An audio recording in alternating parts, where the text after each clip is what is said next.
Ahora sí, finalmente lo acepto. Bien, entonces podemos comenzar. Y voy a compartir la pantalla.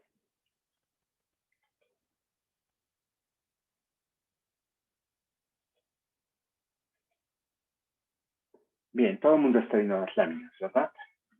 Perfecto. Habíamos terminado de ver el caso del no determinismo. Vimos que se puede simular una máquina no determinista con una máquina determinista. Y hoy lo que voy a hacer es presentar una serie de definiciones que nos van a permitir caracterizar la clase de lenguajes que son reconocidos por el máquina de Turing. Empiezo con una serie de observaciones. Recuerden que pues si tenemos una máquina de Turing y una entrada dada, hay tres posibilidades. Vimos que la primera posibilidad es que la máquina pues empiece la configuración inicial y que en algún momento acepte la cadena, ¿no? Es decir, llega al estado de aceptación, como lo tengo marcado aquí. La otra posibilidad es que la máquina rechace la cadena. Ahí está, empieza con la configuración inicial y llega al rechazo. Pero hay la posibilidad de que no haga ninguna de las dos cosas anteriores.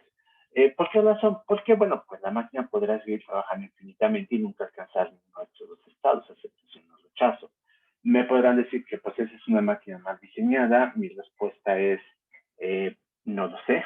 Vamos a ver más adelante que no es posible garantizar que una máquina no entra en esta situación de un ciclo infinito. Pero el punto es que este mal o bien diseñada son cosas que pueden ocurrir si uno tiene esta libertad para decidir cuáles son las transiciones. La tabla no me obliga a que yo tenga que alcanzar el estado de aceptación o el estado de rechazo. Yo podría diseñar intencionalmente una máquina de Turing que nunca terminara. Piensen que, por ejemplo, para procesos computacionales que no queremos que terminen, como la ejecución de un sistema operativo, por ejemplo, a menos que haya una indicación de terminación explícita, uno quiere que el sistema operativo esté funcionando constantemente. Entonces, pues, si lo modeláramos por medio de la máquina de Turing, tendríamos que no incluir un estado de terminación. Entonces, hay razones legítimas para que una máquina de Turing esté en un ciclo infinito y hay razones que vamos a ver más adelante que no podemos evitar que ocurran. Pero tenemos entonces esas tres posibilidades. Se detiene aceptando, se detiene rechazando y no se detiene. Bien, vamos a llamar máquina de Turing total, o una máquina de Turing total, a una máquina de Turing que para cualquier entrada siempre llega al estado de aceptación o de rechazo. Pasa una de las dos cosas. ¿Por qué se llama total? Porque piensen que si implícitamente estuviéramos definiendo una función binaria, es un sí o no, que el sí correspondería a aceptación y no a rechazo, esta función sería total si la máquina siempre se detiene con uno de estos dos estados, ¿no? Entonces, por eso es que se conocen como totales. Ahora, vamos a definir entonces dos categorías de lenguajes o familias de lenguajes, como las quieren llamar. Una de ellas va a ser la de los lenguajes recursivos, que suelen abreviarse, la clase completa se abrevia así, REC. Va a ser la clase de lenguajes tales que existe una máquina de Turing total que aceptan ese lenguaje. Es decir, si ustedes me dicen, mira, tengo este lenguaje, y yo te digo, bueno, es recursivo si me puedes presentar una máquina de Turing total que lo acepte. El ejemplo que vimos la clase pasada, A a la N, B a la N, C a la N, es un lenguaje recursivo. La máquina que presenta la clase anterior es una máquina total, siempre se detiene aceptando o rechazando. Ahora, vamos a decir que un lenguaje es recursivamente numerable y la clase suele abreviarse así, RE. Sí existe una máquina de Turing que acepta ese lenguaje. La máquina de Turing no necesariamente es total. Esa es la diferencia con respecto a la definición anterior. Aquí exigimos que hay una máquina de Turing que lo acepte, pero no estamos exigiendo que la máquina siempre se detenga. Piensen que si una máquina no se detiene con una entrada, implícitamente estamos diciendo que la cadena en cuestión, la entrada en cuestión, no es parte del lenguaje. Los que están en el lenguaje son las entradas con las cuales se detiene aceptar. Bien. Ahora, aquí esta definición en abstracto no me está garantizando que estas dos categorías de lenguaje sean distintas. Es decir, claramente si un lenguaje es recursivamente numerable. Pero si un lenguaje es recursivamente numerable, pues no sabemos si es recursivo. Es decir, yo puedo presentarles una máquina de Turing que acepta un lenguaje, pero la máquina de Turing puede no ser total. La cuestión es, Eso se debe a mi incapacidad para diseñar una máquina total que acepte ese mismo lenguaje, o hay lenguajes que precisamente son aceptados por máquinas de Turing no totales. Solo hay máquinas de Turing no totales que se aceptan. Y la respuesta va a ser que sí, hay lenguajes de este tipo. Entonces, estas dos categorías son diferentes. La primera incluye en la segunda, pero es una inclusión estricta. Bien. Bueno, ya que tenemos esta clasificación de lenguajes recursivos y recursivamente enumerables, quiero llamar su atención al hecho de que ya anteriormente, en la primera parte del curso, la parte introductoria, les había dicho que la mayor parte de los lenguajes en realidad no eran reconocibles por mecanismos que íbamos a ver aquí en clase. Y precisamente aquí es donde llegamos al límite. Las máquinas de Turing van a ser el mecanismo más completo que podemos presentar. Y va a haber lenguajes que no son reconocibles por la máquina de Turing. Lo voy a ver más adelante de manera más precisa, pero piensen por el momento intuitivamente que una máquina de Turing es una descripción finita. Entonces yo la puedo realizar en un alfabeto finito y por lo tanto se trata de una cadena finita en ese alfabeto. Dado que las cadenas finitas en un alfabeto ya sabemos que tienen la cardinalidad de los números naturales, entonces, y por otro lado sabemos que el número de lenguajes posibles es un número mayor que de los números naturales, va a haber lenguajes que no son reconocibles para la máquina de Turing. No hay suficientes máquinas de Turing para reconocer todos los lenguajes. Entonces, vamos a saber eso desde ahora. Más adelante demostrar formalmente algunos lenguajes que deben estar en ese grupo, pero por lo pronto sabemos que hay lenguajes que no son reconocidos por máquinas de Turing. Bien.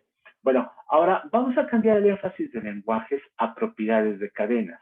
¿Qué quiere decir con esto de propiedades de cadenas? Por ejemplo, aquí tengo un caso muy simple. Voy a decir que la propiedad ser primo de una cadena va a ser verdadera solo si la longitud de la cadena es un número primo. Una propiedad muy simple. También podrá poner la propiedad par, por ejemplo, impar. Se dan cuenta cosas que yo puedo decir de cadenas. Ajá. Y estas propiedades, pues podemos pensarlas como predicados, el cálculo de predicados unarios que nos dicen verdadero o falso, dependiendo si la cadena en cuestión tiene la propiedad o no. Entonces, con propiedades como estas podemos preguntarnos cuáles de ellas nos podemos auxiliar de máquinas de Turing para resolver o para contestar si se tienen estas propiedades. ¿Qué quiere decir con esto? Quiere decir que, por ejemplo, si ustedes tienen la propiedad de que una cadena tenga longitud par, hay una máquina de Turing muy fácil que me resuelve eso. Piensen que es una máquina que va alternando a leer la entrada, lee el primer carácter de la entrada, dice impar, pasa de estar impar, lee el segundo carácter de la entrada y pasa par y va alternando todo el tiempo entre estos dos estados hasta que llega al espacio en blanco que le dice que ya se terminó la entrada. Si el estado previo es par, quiere decir que la longitud es par, entonces se acepta. Si el estado previo, cuando el estado en el que llega ese espacio en blanco es impar, entonces rechaza. Entonces ahí está, es un mecanismo trivial para decirnos si una cadena tiene longitud par o impar.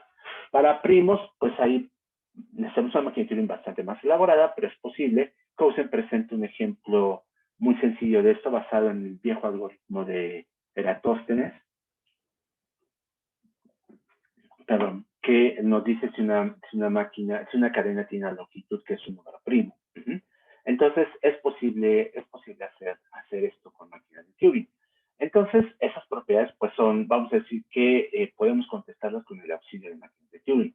En cambio, pues hay cadenas que probablemente no podamos contestarlas así. Está la famosa cadena 42, que codifica el número 42, que ustedes seguramente han oído hablar, y si no, les recomiendo que busquen de Hitchhiker's Guide to the Galaxy, donde se menciona que 42 es la respuesta a la pregunta de cuál es el sentido de la vida en el universo.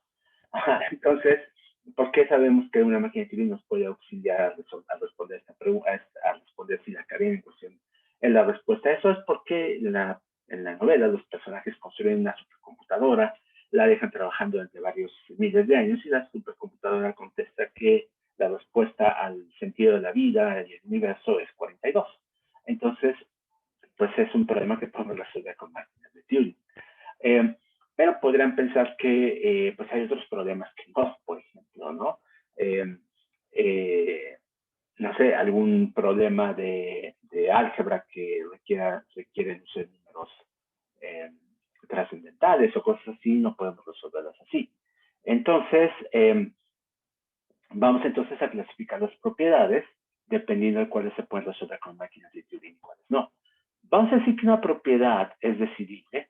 ¿Qué quiere decir con decidible? Voy a regresar un momento a este punto. Quiere decir que es decidible porque vean que una propiedad es verdadera o falsa. Es decir, equivale a una pregunta sí o no. Entonces, este tipo de cosas que se pueden responder con un sí o con no, se llaman en matemáticas problemas de decisión. Ya después está el problema clásico de Hilbert, el Entscheidungsproblem, que significa precisamente eso en alemán, el problema de la decisión, que es si una fórmula de cálculo de predicados es o no válida. Aquí en general vamos a decir que problemas de ese estilo son problemas de decisión y vamos a decir que una propiedad asociada a un problema sí es decidible. Si pasa lo siguiente, vean, como estas son propiedades de cadenas, pues vean que las cadenas que cumplen la propiedad, vean, las cadenas de las cuales la propiedad es verdadera, forman un lenguaje. Eso es un hecho simple, ¿no? Entonces, si la cadena tiene la propiedad, está en el lenguaje respectivo. Y entonces la propiedad es decidible si el lenguaje en cuestión resulta ser recursivo. Recuerden que esto quiere decir entonces que yo puedo construir una máquina de Turing total que toma esta cadena como entrada y que al final se detiene contestándome sí o no, aceptando o rechazando. Entonces voy a tomar la aceptación como la propiedad es verdadera de la cadena y voy a tomar el rechazo como la propiedad es falsa de la cadena. Entonces por eso es que la propiedad se vuelve decidible con la máquina de Turing total, porque solo tengo esas opciones, aceptación o rechazo. Pero voy a decir que si el lenguaje en cuestión no es recursivo, entonces la propiedad es indecidible.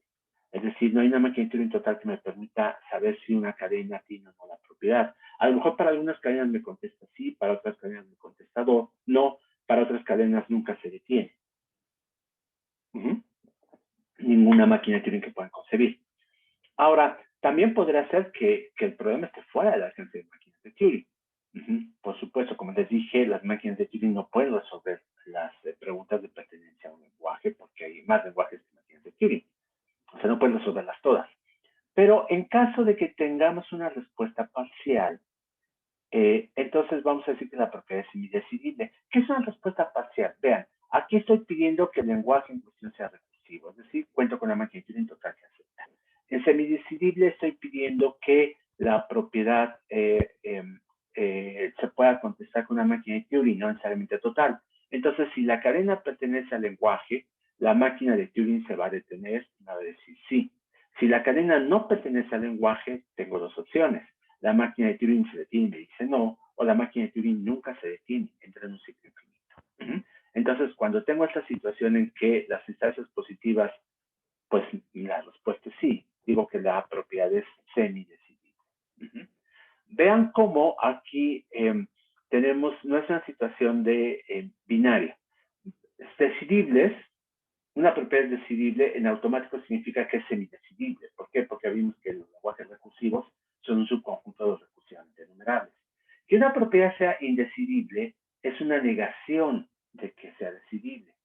Es la negación de que es decidible. Y eso quiere decir que una propiedad indecidible podría aún ser semidecidible o podría no ser ni siquiera semidecidible. Ajá.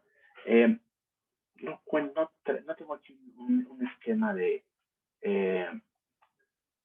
para ilustrar esto, pero yo creo que este es el punto que debe haber ilustrado. Todos semestres pienso, aquí me hace falta una ilustración y no la tengo a tiempo, ¿no? Entonces, voy a incluirla para mi siguiente semestre, pero voy a presentarla aquí usando mi blog, porque creo que es importante que este asunto quede claro, porque después descubro que hay muchas preguntas al respecto. A ver, entonces, permítanme, voy a cambiar el estilo de presentación a toda la pantalla. Un momento, por favor. Ahora sí, está toda la pantalla. Bien, están viendo el blog del lado derecho, ¿no? Sí. Bien, perfecto. Entonces, vean cómo las propiedades decidibles, perdón, tengo que cambiar de instrumento primero. Vamos a tener aquí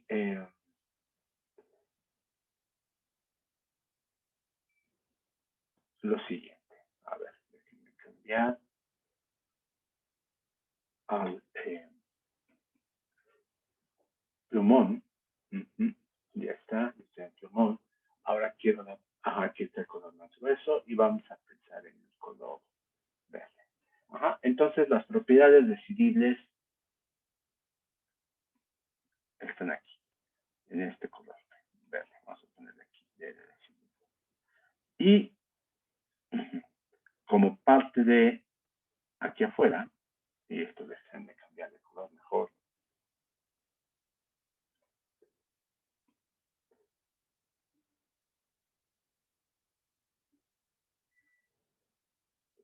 Vamos a poner aquí en azul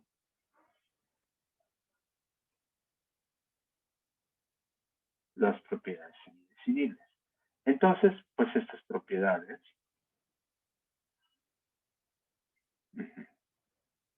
abarcan los decidibles, ahí está.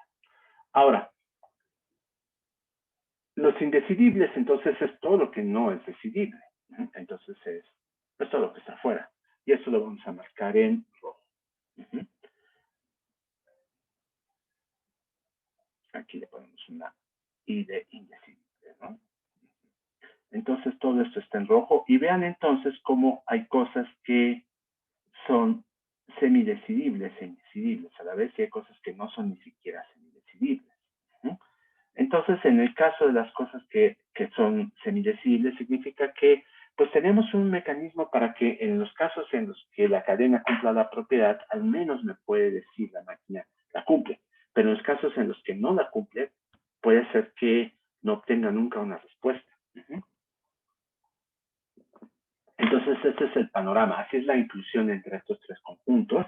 No sé si la gráfica será más aproximada. Voy a pensar un poco más ahora que la diseñe para una próxima generación de las láminas. Pero bueno, esta sería la idea de lo que tenemos aquí. Bien. Por supuesto, todo esto es meramente especulativo hasta el momento, ¿no? Es decir, yo les digo, hay propiedades que son decidibles y pues ya les mostré un caso, la propiedad de ser par, por ejemplo, de ser primo.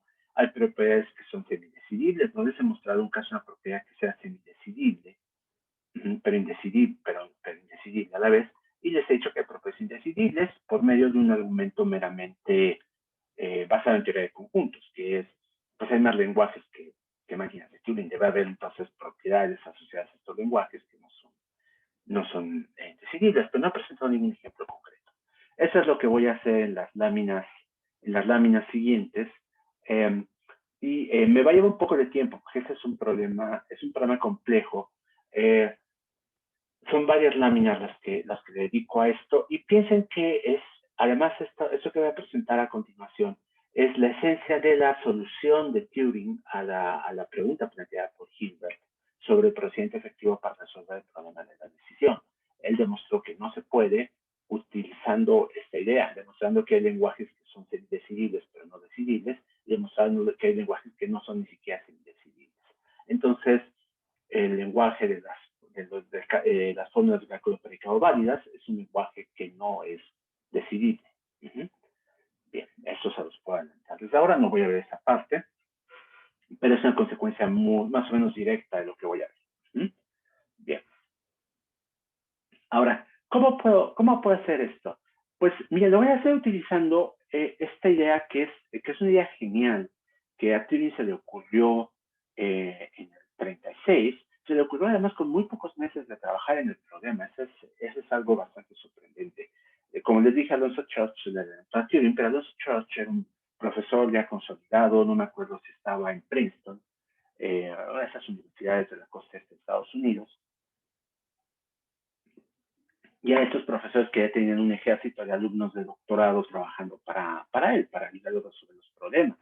Además, alumnos de doctorado que después dejaron una marca muy importante en lógica matemática, Laney, Curry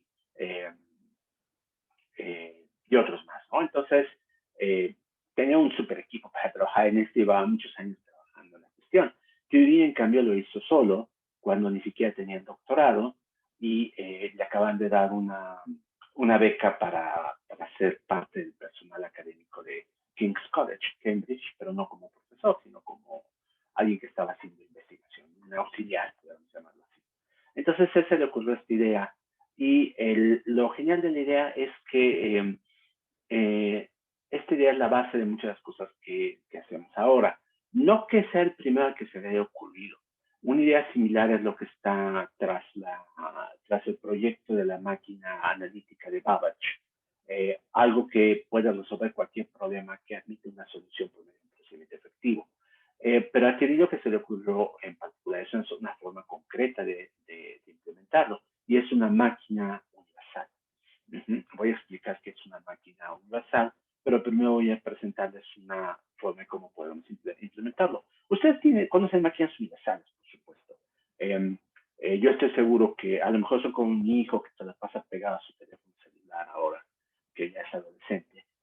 Yo lo uso bastante y sé que los alumnos lo usan mucho más de lo que yo lo uso. Pues un teléfono celular es una máquina de teoría universal, es una máquina que, dada la aplicación correcta, puede pues resolver ese problema que quieran, siempre y cuando ese problema se pueda resolver con una aplicación, ¿no?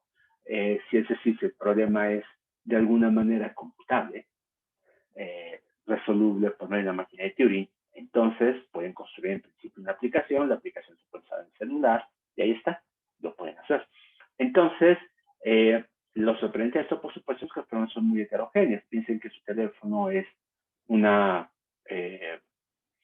pues un aparato de telecomunicaciones, es una cámara, es pues la puerta para sus redes sociales, además hacen muchas otras cosas, llevan su agenda, pueden escribir en él, pueden leer textos, pueden procesar información sobre imágenes astronómicas. Digo, se va a tardar mucho en teléfono, pero en principio puede hacer todas esas cosas. La única limitación es la memoria, por supuesto, ¿no? Aquí las máquinas de Turing no tienen limitaciones de memoria, su teléfono tiene limitaciones de memoria, por supuesto, ustedes ya las experimentaron, estoy seguro, que llegan al punto de que dijeron, se saturó la tarjeta y ya no puedo usar las aplicaciones, ¿no? Entonces, salvo esa limitación, en realidad es un mecanismo que puede resolver problemas heterogéneos utilizando un conjunto relativamente pequeño de instrucciones. Esa es la idea de una máquina de Turing universal. Entonces, para esto lo que vamos a ver es que en realidad ustedes si tienen una receta algorítmica para resolver algo, esta receta se puede codificar de una manera que sea legible para esta máquina de Turing universal. Aquí el modelo que tenemos para recetas específicas pues son máquinas de Turing, por supuesto. Y entonces lo que voy a darles es un método para codificarlas de manera que sean legibles para la máquina universal.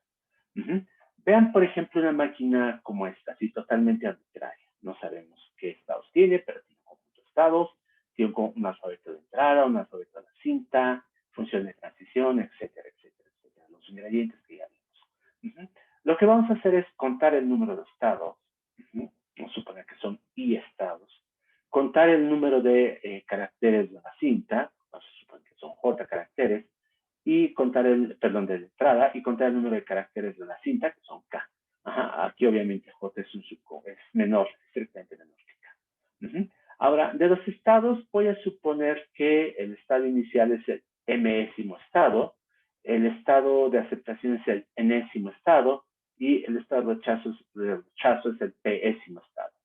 Y voy a suponer que el qésimo carácter del alfabeto de la cinta es pues precisamente al inicio de la cinta, y el espacio en blanco es el résimo carácter del alfabeto de la cinta. Entonces, vean, me fijo en esos números, I, J, K, M, N, P, Q, R. Y entonces, toda esta información la puedo codificar en la siguiente cadena binaria. Vean, I veces 0, seguido de un 1, J veces 0, seguido de un 1, me dice tiene I estados, esto me está diciendo la máquina, tiene I estados, tiene J caracteres de entrada, tiene K caracteres de la cinta. O sea, la información anterior está aquí, en esta cadena binaria.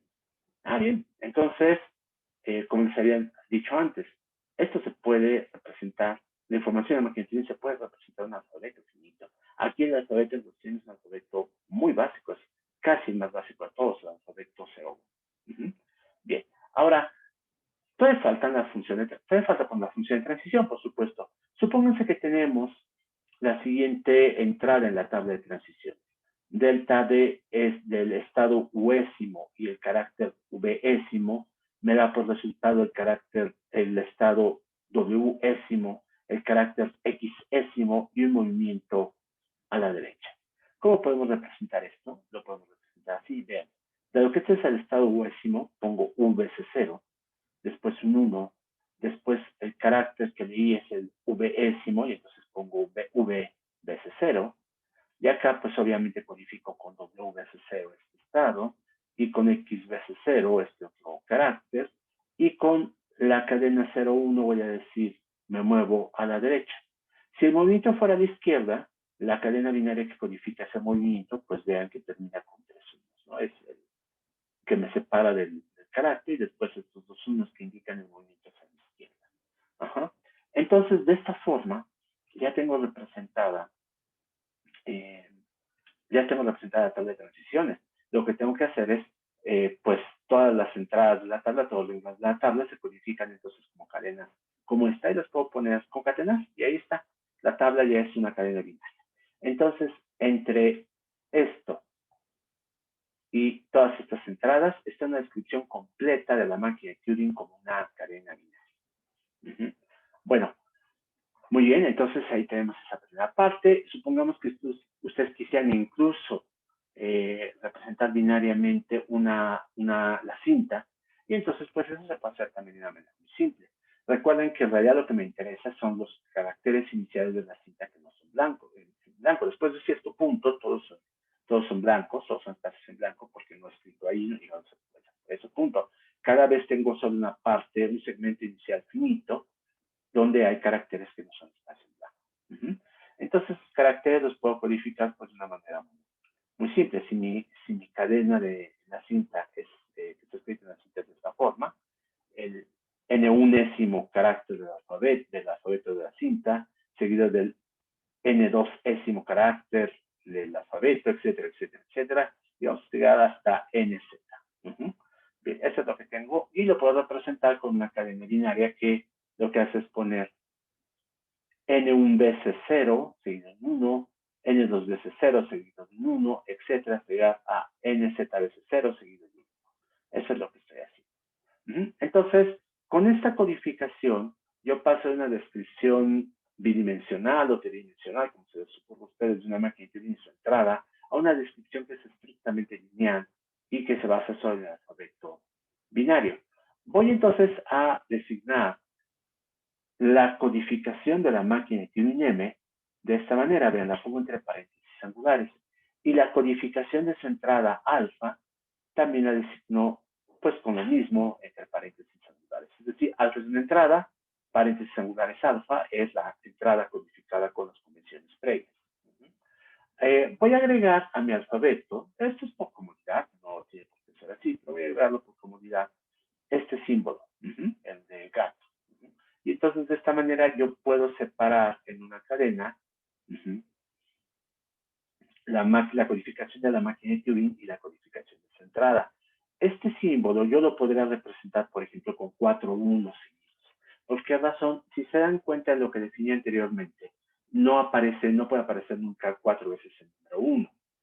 Entonces, pues una forma de hacer esto es decir, pues mira, pon ahí 4 veces 1 y ya, se equivale a este símbolo. Lo pongo aquí por claridad, pero piensen que siempre lo podemos codificar de una manera que sea no ambigua, utilizando el alfabeto binario. Bien, entonces ya está. De esa manera tengo cualquier máquina de Turing ahora es una cadena binaria. Entonces la máquina universal lo que puede hacer es lo siguiente. Toma como entrada la codificación de una máquina y también toma como entrada la entrada que yo le voy a dar a esta máquina que codifique. Y lo que hace es simular esta máquina M con esta entrada. ¿De qué manera? Pues lo que hace es ver qué carácter está en la entrada, busca cuál es el estado inicial, después se va a la parte de la cinta binaria que codifica M donde está, el renglón que te dice, mira, si estás en el estado inicial y tienes este carácter, entonces te toca hacer esto. Y entonces en una cinta separada, por ejemplo, tiene una copia de la entrada, va codificada, por supuesto, de manera binaria, va y reescribe el carácter que tiene que reescribir y se mueve en la dirección que tiene que moverse. La ubicación de la cabeza lectora la puede guardar, por ejemplo, en una tercera cinta. Esto hay muchas formas de hacerlo. Si alguien quiere una descripción completa de la máquina universal, el Hofstra de pues que está en la bibliografía, es el Automata ¿cómo se llama ese? Formal Languages en Automata, o Automatas en Formal Languages, no me acuerdo cómo se llama, pero está en la bibliografía. Ahí viene una descripción completa. Y Turing en su artículo 36 también tiene una descripción completa de la máquina universal. Nada más que la lectura de ese artículo es un poco ardua porque es una notación anticuada, es la notación que inventó Turing que no se sigue ya. Pero si quieren ver otras ideas que discute ahí Turing, porque no es lo único de lo que habla, pues es un punto de partida, ¿no? Quien esté interesado en historia de las matemáticas y la computación, ese artículo es de lectura obligada, por supuesto. Bueno, ahora, entonces vamos a llamar a esta máquina de Turing la máquina de Turing universal, porque puede simular cualquier otra máquina de Turing con entrada para esta máquina. La vamos a abreviar UTM, es solamente en inglés, Universal Turing Machine. Y vamos a utilizarla en lo que sigue del resto de esta parte del curso. Y lo voy a utilizar tal y como la describí ahora o con pequeñas modificaciones. Por ejemplo, podríamos modificar la máquina universal de Turing de tal manera que simule M con alfa y acepte la cadena completa, que es la codificación de M seguida de la codificación de alfa, si, solo si M aceptó alfa. Entonces, esta máquina lo que hace es simular la otra y después me avisa, la otra aceptó. Eso es lo que está haciendo esta. Pero podría ser que simulara la otra y me avisara, la otra rechazó. Así voy a hacer modificaciones leves en lo que hace una vez que termina la simulación de la máquina objeto, la máquina E. Bien. Ahora, creo que presenté bastante material. Entonces, voy a dar un panorama de lo que sigue. Pero lo vuelvo a explicar el lunes para que pues esto se entienda mejor y tengan tiempo de regresar a las definiciones que acabo de presentar. Bien, lo que voy a hacer a continuación es presentar un par de lenguajes que codifican problemas que no son decidibles por medio de una máquina. Esa es una forma de demostrar que pues las máquinas, hay cosas que no son recursivas, por supuesto. Estos lenguajes en particular no son recursivos. Estos además tienen la virtud de que sí son recursivamente enumerables. Entonces voy a presentarles un ejemplo que va a demostrar que la clase de los lenguajes recursivos es estrictamente menor que la clase de los lenguajes recursivamente enumerables. Después voy a moverme a otros problemas y en particular les voy a presentar un lenguaje, aquí lo tengo como H barra, un lenguaje que no es ni siquiera recursivamente enumerable, es decir, no hay una máquina Turing ni siquiera no total que me reconozca este lenguaje. Entonces, es algo que estaría, digamos, en este terreno en rojo que tengo en mi gráfica. Y después de eso, yo creo que con la clase siguiente me va a bastar para presentar esto. Pero voy a clasificar lenguajes que resuelven, que se pueden reconocer por máquinas de Turing. Voy a demostrar que hay mucho más lenguajes que no son reconocibles por máquinas de Turing y que además estos lenguajes, pues que podemos pensar como problemas imposibles, tampoco tienen una estructura lineal. Resulta que la imposibilidad no viene en un solo sabor. A lo mejor ya les pasó a ustedes, que son estudiantes de la Facultad de Ciencias, que están en una reunión con sus amigos de la primaria y que pues tienen colegas que han hecho cosas sensatas en la vida, han estudiado contaduría, leyes, pusieron un restaurante, cosas así. Y les preguntan, les dicen, no, la cantidad de trabajo que tengo en la oficina es infinita. Y ustedes contestan, ¿y es infinita numerable o no numerable? Yo creo que esa es una pregunta que nos hará muy poco populares entre sus amigos, ¿no? Porque los verán con cara de extrañeza. Es infinito, punto, ¿no? O sea, no... Y primero es una metáfora, no es real, ¿no? Y segundo, aunque fuera real, pues tampoco hay distintos tipos de infinitos, ¿no? Y en la Facultad de Ciencias aprendemos que, pues sí, que hay distintos tipos de infinitos. Bueno, voy a estar en esta parte del curso presentando que hay distintos grados de imposibilidad. Es decir, hay cosas que son más imposibles, que son más difíciles que otras imposibles. Lo cual también va a hacerlos todavía menos populares en las fiestas y les hablan de estos temas. Incluso estas cosas ya las harían impopulares en la facultad de enfrente, en la ingeniería, por ejemplo, porque pues ellos no suelen ocuparse de esta parte. No suelen ocuparse en la primera parte de la carrera. Yo conozco muchos ingenieros que después se ocupan de estos problemas. Voy a decirles que, por ejemplo, uno de los colegas que me introdujo a algunos temas importantes de complejidad computacional es un ingeniero, es un profesor de la facultad, Jorge Ortega, al cual ustedes conocen, que es uno de mis mejores amigos. Bueno, así lo quiero ver. Él fue el que me habló de complejidad de Kolmogorov la primera vez. Entonces, yo no comparto esta idea de hacer chistes despectivos de la facultad de enfrente de ingeniería. Al contrario, me parece que gente que hace cosas muy valiosas, pero en general, el ingeniero promedio no se interesa en problemas de computación teórica como estos. Eso es cierto. Entonces, digamos que lo que voy a ver, los problemas imposibles que vienen en distintos grados, pues es algo que yo creo que va a sorprender a ustedes y a sus colegas, pero que además no es inútil. El aparato teórico que voy a presentar en las siguientes clases lo calcó por completo, casi por completo, la gente que hace complejidad computacional. Entonces, por eso, y complejidad computacional es una rama de la computación teórica que tiene fama de ser más práctica que otras. Una fama bien ganada, por supuesto, porque nos está diciendo algo importante sobre cosas que podemos resolver con computadoras y que no. Nada más que, digamos que el estándar que ellos usan es más bajo que el que usamos en computación teórica. En computación teórica abstracta nos preguntamos si un problema es resoluble. Los que hacen complejidad computacional se preguntan, bueno, si es resoluble, ¿y cuánto cuesta resolverlo? Es una pregunta importante, ¿no? El universo es infinito, entonces nos alcanza para resolver el problema del universo.